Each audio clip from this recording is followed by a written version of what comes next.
Tarehe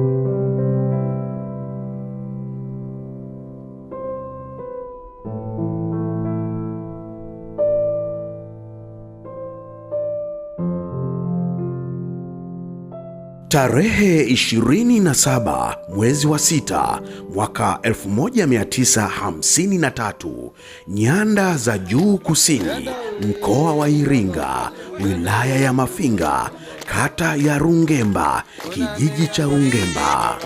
Alizaliwa mtoto wa kiume akiwa wa kwanza katika familia ya watoto 12, 5 wa kiume na 7 wa kike.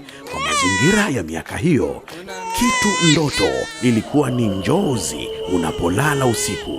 Ndoto kwa tafsiri ya maono kwa uwezo wa Mwenyezi Mungu iliwaka taa ndani ya roho na kichwa cha mtoto Fidelis Po Mtatifikolo na akaanza kuifanyia kazi. Kijana Fidelis amekulia kijiji cha Mbigili, kata ya Lugalo, tarafa ya Mazombe, wilaya ya Kilolo, Iringa.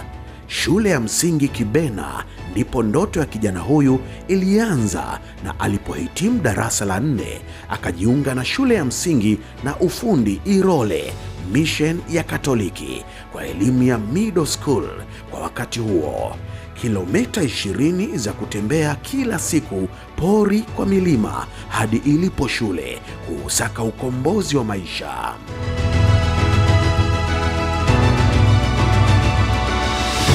O level akisoma Iringa Mkwawa sekondari na A level akisafiri mpaka pwani ya bahari ya Hindi mkoani Tanga, Tanga School. Ujana ulianza kwa ufaulu mzuri uliomwezesha kupata nafasi ya kusoma chuo kikuu cha Dar es Salaam. Ufaulu mzuri katika digrii ya kwanza na ya pili, zote akizipata chuo kikuu cha Dar es Salaam, unamfanya apate scholarship ya kusomeshwa PhD ya uchumi University of Kansas, Marekani, USA. Bidii katika kazi na kwa kudra ya Mwenyezi Mungu, kijana Fidelis kutoka Rungemba na Mbigili sasa anafikia hatua ya juu kabisa katika nyanja ya elimu, akiitwa profesa. Profesa Fidelis Po Mtatifikolo alikuwa na mke mmoja, Nicolina Benedicti Lufyagila, waliofunga ndoa kwenye kanisa la Mission, sehemu alipopatia elimu ya middle school. Mimi naitwa Nicolina Mtatifikolo, ni mke wa marehemu Fidelis Paul Mtatifikolo. Profesa Fidelis na mkewe Nicolina walipata watoto 3, Suzana, Vivian na Oliver. Kwa jina naitwa Susan Fidelis Mtatifikolo, ni mtoto wa kwanza katika familia hii ya marehemu Profesa Fidelis Mtatifikolo. Kwa majina naitwa Vivian Fidelis Mtatifikolo, ni mtoto wa pili wa profesa. Jina langu ni Oliver Fidelis Mtatifikolo, mtoto wa mwisho wa Profesa Mtatifikolo marehemu, ambao kwa neema ya Mwenyezi Mungu profesa alipata nafasi ya kushuhudia harusi za watoto wake wote wa kike, Suzana na Vivian. Kwa uzao wa Profesa Fidelis na mkewe Nicolina, familia ilipata bahati ya kuongeza wakwe 3, 2 wakiwa waume wa watoto wao wa kike, Mheshimiwa Jaji Nehemia Mandia na Bwana Nixon Kabumbile, ambao wote profesa alipata nafasi ya kuwapokea kama watoto wake, pamoja na mkwe mmoja ambaye ni mke wa kijana wake Oliver, ambaye profesa hakufanikiwa kumuona. Mimi naitwa Nixon Kabumbile, ni mkwe wa marehemu Profesa Fidelis Mtatifikolo, ambaye nimebahatika kumwoa mwanae wa kwanza. Naitwa Nehemia Mandia, mimi ni mkwe wa marehemu Profesa Fidelis Mtatifikolo. Naitwa Catherine Maina Mtatifikolo, ni mke wa Oliver Mtatifikolo. Pia katika familia hii wamepatikana wajukuu 6, Harriet, Princess, Venicia, Nathan, Nethania, Nicole na Fidencia. Watatu wa kwanza, Harriet, Princess, Venicia na Nathan, ambapo walipata nafasi ya kumwona babu yao. Profesa Fidelis alikuwa baba, rafiki, msomi na mwanazuoni, partner. Nachoweza kusema kuhusu mume wangu, alikuwa ni mume mwenye kwanza upendo kwa familia yake. Alikuwa ni mtu ambaye anaipenda familia, hata uongee vipi. Kwa mfano, mimi nilipomaliza degree ya pili nilikuwa nimequalify, ningeweza kusoma PhD, lakini kwa kuwa watoto walikuwa wanafikia umri ule wa kukua ule, akanambia itabidi usamehe hiyo kwa ajili ya familia, na nilikuja kugundua kwamba alikuwa sahihi, kwa sababu niliona kweli watoto kama nisingekuwepo wakati huo wangeweza kuwa na tabia ambayo ni tofauti na ambavyo tumewakuza.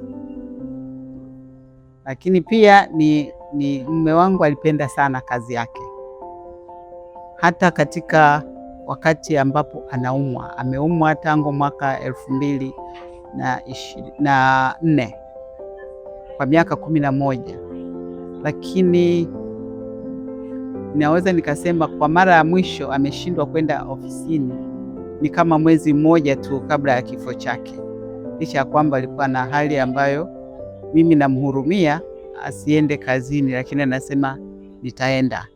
Mimi kama mtoto wa kwanza wa familia hii ya Profesa Mtatifikolo, naweza kuzungumzia baba yetu kama alikuwa baba mwenye upendo sana. Alitupenda, alitujali sana, na kutujali hasa katika masuala ya masomo. Alipenda tusome sana, na tunamshukuru Mungu hatukumwangusha kwenye hilo. Alikuwa ni mtu ambaye amefocus. Alipenda maisha, alipenda kutuhusia sana kuhusu maisha, na anapenda watu wafate misingi. Profesa mpaka anafariki alikuwa sio mtu wa kona kona, au kama umekosea kuficha au nini. Kama umekosea atakuita, atakwambia kweli, hapa umekosea, 1 2 3. Maisha yanaenda 1 2 3. Na ukiangalia hata watoto wake ndio alivyowalea, wamekuwa kwenye misingi hiyo mizuri. Kwa kweli baba yangu was my best friend, ambaye since ameondoka sijawahi kupata best friend kama yeye. Alikuwa na upendo, alikuwa msikivu, alikuwa hapendi kuniona nikiumia kwa aina yoyote ile. Nilikuwa karibu naye sana, yani aliniweka karibu kiasi cha kwamba nilikuwa free kuongea naye kitu chochote. Kiukweli alinipenda sana sana, sijawahi kuona upendo huo kwa kweli. Itoshe tu kusema Profesa mimi kwangu hakuwa baba mkwe, kwa sababu hata yeye mwenyewe hakuwahi kuniita mkwe, na mara zote alipenda kunipa jina la firstborn. Tuliweza kuwa karibu sana mpaka akanipa hadhi ya kuwa firstborn. Sasa unaweza ukashangaa kutoka mkwe mpaka kuwa mtoto wa kwanza wa kiume wa familia. Ni upendo ambao ni mara chache sana mzazi anaweza akautoa kwa kijana ambaye hakumzaa yeye moja kwa moja. Amekutana naye katika masuala ya ukwe, kwamba amemwoa binti yake, lakini akampa hadhi ya kumuona kama ni miongoni mwa watoto aliowazaa yeye. Kwangu mimi ilikuwa ni faraja sana, kwa sababu kipindi nakuja kuoa katika familia hii babangu alikuwa ashafariki. Sasa kitendo cha kupewa hadhi ya mtoto wa kwanza, ukizingatia nilikozaliwa nilikuwa mtoto wa mwisho, nilikuwa nimejiona nimeinuliwa mno, kwa sababu sikuweza kujua kuwa mtoto wa kwanza kunakuwaje. Lakini kupitia Profesa nilijua nini inamaanisha kuwa mtoto wa kwanza.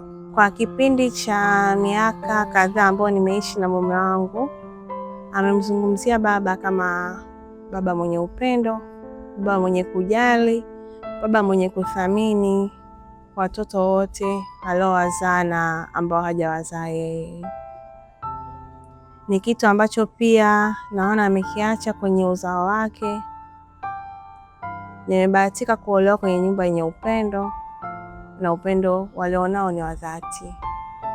Sijui ni moments za kufurahi. Kwa tunaweza tukatoka. Mimi sinywi pombe, lakini mume wangu alikuwa anakunywa pombe. Lakini tulikuwa tunaweza tukatoka, ingawaje alikuwa ananitania kwamba I'm too cheap to keep kwa sababu sinywi pombe. Lakini tulikuwa tunaweza tukatoka kidogo tuka refresh basi na kurudi nyumbani. Moment nyingine ambayo ni interesting ni kwamba sisi kimila huwa tunapowezesha watoto wanatolewa mahari.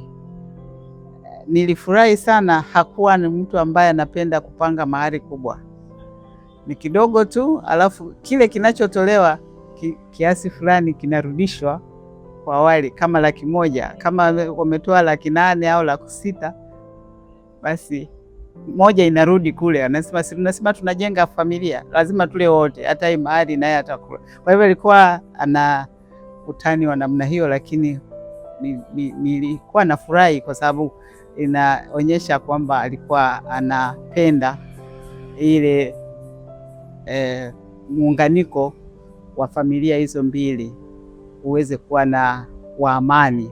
Kwa nafikiria hivyo. Momenti nzuri ambayo unaikumbuka ya baba yetu, marehemu baba yetu, ni siku ambayo nilikuwa naolewa, siku ya send off yangu. Baba alifurahi sana, amekuwa akifurahi, lakini furaha niliyoiona siku hiyo ilikuwa furaha ya tofauti. That moment naikumbuka so much mpaka leo. And the bad moment, siku moja kabla ya kuzidiwa kwake, alituita watoto wake wote. Tulifanikiwa kufika wote, na mama alikaa na sisi, akaongea na sisi, alituasa vitu vingi, akiinsisti upendo na ushikamano, kwamba tusiachane. Kwa hiyo naweza nikasema ni bad moment kwa sababu hatukujua kwamba baba alikuwa akituaga. Ndio ilikuwa siku yake ya mwisho kuongea na sisi, na alizidiwa mpaka mauti ulipomfika. Moment ya kwanza ambayo nakumbuka babangu alikuwa na furaha sana ni siku ambayo nilikuwa naolewa. Kwa kweli aliniombea sana, tuliongea mengi, lakini kwa upande mwingine alionyesha huzuni. Nadhani ile kwamba kwa sababu alikuwa anajua anaondoka nyumbani, kwa kidogo pia ilimdisturb, lakini kiujumla nadhani alikuwa yuko happy sana. Moment nyingine ni nyingi, nashindwa kuzieleza kwa kweli. Ni nyingi mno, kwa sababu most of the time ambazo nilikuwa nakuwa naye alikuwa ni mtu mwenye furaha sana mbele yangu. Hata kama alikuwa anapitia chochote, alijitahidi kadiri alivyoweza kuficha mbele yangu. Lakini moment ambayo ya huzuni ni siku babangu aliyofariki. Kiukweli niliona kama maisha yangu yamestop kwa muda. Nilipata ganzi ya ajabu sana siku hiyo, nilikuwa siwezi kufanya chochote. Lakini nilimuomba Mungu akanisaidia kunipa nguvu. Ni kazi ya Mungu, haina makosa, lakini siwezi kuisahau. Ilikuwa ni siku ngumu sana kwa sababu babangu alinifia nikiwa naye ICU. Wakati anakata roho, mimi ndo nilikuwa niko na baba. Kwa hiyo you can imagine kitu ambacho nilichokuwa nakipitia that moment. Ilikuwa ni ngumu na ni siku ambayo sitakuja kuisahau. Kuna moment ya hospitali, niliwahi kumpeleka hospitali TMJ pale. Niligundua kwamba baba alikuwa anaridhika, anafarijika na vitu vidogo sana kutoka kwetu watoto wake. Tulitumia bima ya afya ya kwangu, mimi nimeajiriwa serikalini. Kwa hiyo baada ya tiba akawa anamwambia daktari kwamba matibabu yote haya yamefanyika kwa bima ya mwanangu, ni kitu ambacho mpaka kesho kinanifanya niridhike kwa vitu vidogo vyenye thamani kama hivyo. Moment nyingine, niliwahi kufanya vizuri kidogo shule. Sasa sikuwepo nyumbani, ila alipewa matokeo yangu na mwalimu wangu, ambaye bahati nzuri huyo mwalimu wangu aliwahi kufundishwa na marehemu baba pale Chuo Kikuu Dar es Salaam. Kwa alimpa matokeo yangu kabla mimi sijapewa. Sasa nilikuja kuambiwa na dada aliyekuwa anatusaidia nyumbani kwamba alipopewa akawa anaongea mwenyewe sebleni kwamba Oliver, yani ni kitu ambacho huwa kinanifariji sana kwamba nilipata nafasi ya kumfurahisha mzee wangu. Yako mengi sitamaliza, lakini nimeona hizo moments 3 ni share kwa ajili ya kumkumbuka. Rest in peace Pops.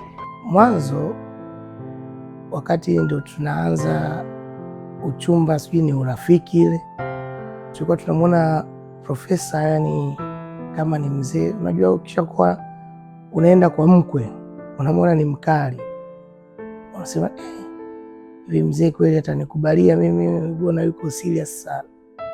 Lakini siku ya kwanza nazungumza na marehemu profesa, ilikuwa ni siku ambayo tulienda kutoa mahari. Ndio kwa mara ya kwanza nikazungumza kwa karibu na profesa, na alikuwa ni kwa utani. Aliniambia, bwana, nyinyi mnatoa mahari kwa ajili ya kumuoa binti yangu, lakini na wewe ulishakuwa mwanangu. Kwa hiyo akanirudishia chenji ili mahari na mimi niitumie.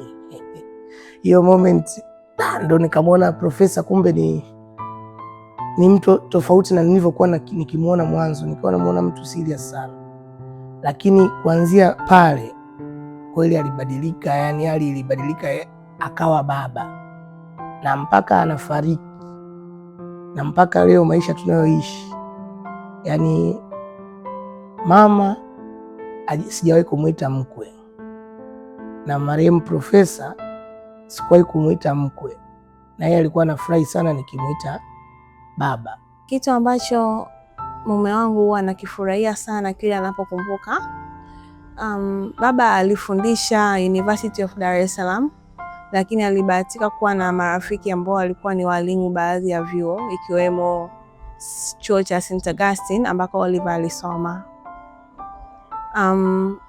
Matokeo ya UE yalipotoka, baba alifanikiwa kupata matokeo ya Oliver kabla ya Oliver mwenyewe kuyapata. Na hichi kitu Oliver alinihadithia mimi, lakini na yeye alihadithiwa na mdada aliyekuwa anawasaidia kazi nyumbani by that time. Kwa hiyo Oliver alirudi nyumbani, dada akamwambia, Oliver, leo baba amefurahi sana. Alikuwa amekaa sebleni anasema tu Oliver. Tulipomuuliza ni nini, then akasema kwamba alipokea matokeo yako na ulikuwa umefanya vizuri, lakini baba mwenyewe hakuwahi kumwambia Oliver. Hii information Oliver aliipata indirectly through mdada wa nyumbani alikuwa anawasaidia. Kwa hiyo ni kitu ambacho huwa Oliver akikumbuka huwa anafurahi sana kutokana na ile excitement ya baba ya wakati ule. Moment ambazo kwa kweli sitazisahau katika maisha yangu mimi na profesa zimegawanyika katika makundi makubwa mawili. Kwanza, akiwa katika afya yake kamili, ni mtu mcheshi mno, na hukuweza kudhani kwamba ukikaa naye ni baba mkwe, kwa namna ambavyo tulikuwa tunazungumza, anatupa historia za maisha, mambo aliyopitia, lakini na nasaha alizokuwa anatupa namna gani tuyaendee maisha yetu ili at least tufikie hata robo ya kile ambacho yeye alifanikiwa kukifikia, ambacho nakiri bado tuna safari ngumu ya kuweza kuyafikia level zile ambazo profesa aliziishi.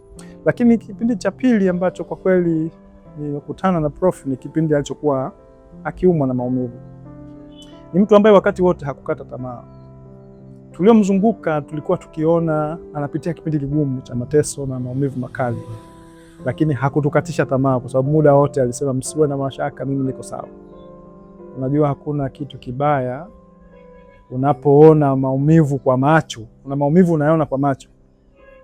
Naposema maumivu unayoona kwa macho ni yale ambayo labda mtu nimejikata kidole, labda nimetoka jipu. Sasa maumivu ya profesa wakati mwingine ulikuwa unaweza ukaona kwa macho na ukaogopa kwamba anastahimili vipi haya maumivu. Lakini muda wote profesa alikuwa amevaa sura ya bashasha, ya ucheshi, ya matumaini. Kwa hiyo hata wakati mwingine tulipeana moyo kwamba bwana baba yuko sawa. Bwana baba yuko sawa, japokuwa mioyoni mwetu tunajua baba anapitia. Kwa hiyo hiki ni kipindi kingine ambacho kwa kweli kilikuwa kinatupa maumivu na tafakari nyingi kuhusu maisha ya profesa, kwa sababu tunajiuliza anawezaje kuwa katika hali ile na bado ni mtu mwenye upendo na ucheshi kwa kiasi kikubwa kama kile. Moment nyingine ya mwisho kabisa ni siku kama moja tu kabla ya kuzidiwa na kupelekwa hospitali ambako hakurudi. Alipenda aongee na watoto, na alichokiongea tunakiishi mpaka leo, sababu alisema kitu kimoja tu, ni kupendana. Pia akasema kama kuna resources zozote ambazo zipo, hakuna mtoto aseme changu, kila wakati waseme hiki ni chetu, na ndicho mpaka sasa tunaishi hivyo. Bahati nzuri tulipata nafasi na upendeleo wa Mwenyezi Mungu. Baba alituaga Jumanne tukiwa kama familia wote, mama, dada zangu na mdogo wake, shangazi yetu, walituaga. Na kwa aliyoyaongea siku ile alikuwa anajua kwamba anafariki, na Jumatano alizidiwa akafariki Ijumaa. Hiyo ni last moment ambayo siwezi kuisahau, kwa sababu kwanza naiona spiritually, naiona amependelewa sana. Alipenda pia watu, alijali sana watu, alisaidia sana pia watu. Kwa hiyo ametuachia kumbukumbu na alitufundisha kuhusu upendo, sio kwetu sisi tu, hata kwa watu wengine ambao walifanikiwa kuonyesha upendo. Ninajua kwa imani yangu, ninajua kwamba ananisikia. Kwa hiyo ninaamini kwamba he is proud of me kwa namna ambavyo nimekuwa baada ya kuondoka. Ninajua mengi ambayo aliyatamani nifanye, ninaendelea kuyafanya na ninaendelea kumwenzi. Amenijenga kwenye misingi ambayo inaamini kwamba familia ndo kila kitu, na mwongozo alionipa kwa namna ya kuitreat familia, nina uhakika Mungu akinipa uhai, watoto wangu watakuwa kama alivyonijenga yeye. Kama baba ananisikia, natamani nimwambie tu kwamba nampenda sana, sijaacha kumpenda, na misi sana, natamani angekuwepo. Kuna moments natamani angekuwepo, kuna vitu natamani nimwambie, lakini kwa sababu hayupo, naamini huko aliko yuko sehemu salama, anatuombea tuliobaki hapa duniani, na sisi tunaendelea kumwombea kila leo. Hakuna siku ambayo inapita sijawahi kumfikiria kwa miaka hii yote 10 iliyopita. Kwa maisha yangu bado yameendelea kuwa pamoja na yeye, na ameendelea kuwa part of my life. Sijawahi hata siku moja kupita bila kumkumbuka baba yangu. Binafsi sitakiri kwamba profesa amekufa, sababu naamini profesa amekufa kimwili, lakini profesa yuko ndani ya moyo wangu na anaishi, na yale yote ambayo amenihusia, ameniasa, amenielekeza yanaishi ndani yangu. Na huo ndio ujumbe ambao naubeba mimi katika siku ya leo, kwamba profesa haupo nasi, lakini uko mioyoni mwetu kiroho. Kubwa tunamwombea Mwenyezi Mungu aendelee kuijalia roho yake ikae katika pepo, kwa sababu kwa aliyoyatenda kwetu hatuna shaka atakuwa anapumzika mahali pema kabisa peponi. Ile siku ya mwisho nazungumza naye, alishindwa kuvumilia. Alishindwa kabisa. Ile moment kwangu huwa haiondoki, huwa namuona kama nazungumza naye hapa. Mimi naamini kwa mzazi ambaye ana upendo na wanaye, ana upendo na watu na kila mtu, anaacha legacy kubwa sana duniani. Tunaweza kusema sasa hivi tuna celebrate miaka 10 toka amefariki ya maisha yake aliyoyaishi duniani, lakini naamini roho inaishi, na naamini baraka zake bado zipo kwetu, akiendelea kutuombea kama ambavyo na sisi tunaendelea kumwombea. Mwenyezi Mungu aendelee kupumzisha roho yake pema peponi. Professor, we miss you and we always love you. Kama wewe mume wangu Fidelis Paul Mtatifikolo unanisikia, nasema asante kwa kuwa nasi na pia kuzungumza na watoto dakika za mwisho. Hiyo ilikuwa ni baraka kubwa ambayo hatuisahau mpaka leo. Na ulizungumza kama vile mtu ambaye alikuwa na maono kwamba unaondoka, na hiyo tunaiishi ile hali ya siku ile, kwamba ulisema ukiwa unamaanisha, na hatuwezi kukiuka, kwa sababu ile ilikuwa ni mawaidha ya mwisho na ambayo yametujenga na tunaishi vile mpaka sasa hivi. Naomba tu huko uliko, kama tunavyoamini katika imani, tuombee tuweze kuendelea kuishi katika yale uliotuhusia. Labda siku moja tutakuona.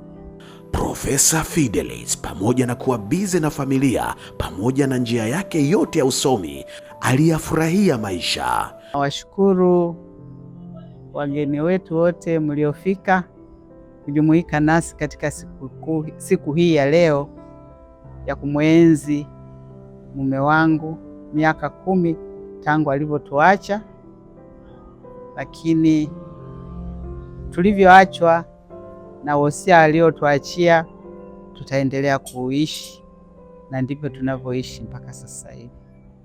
Mwisho wa yote, si kwa umuhimu, kijana Fidelis. Sasa tukimtaja Profesa Fidelis, alikuwa mtu wa Mungu katika maneno na matendo yake.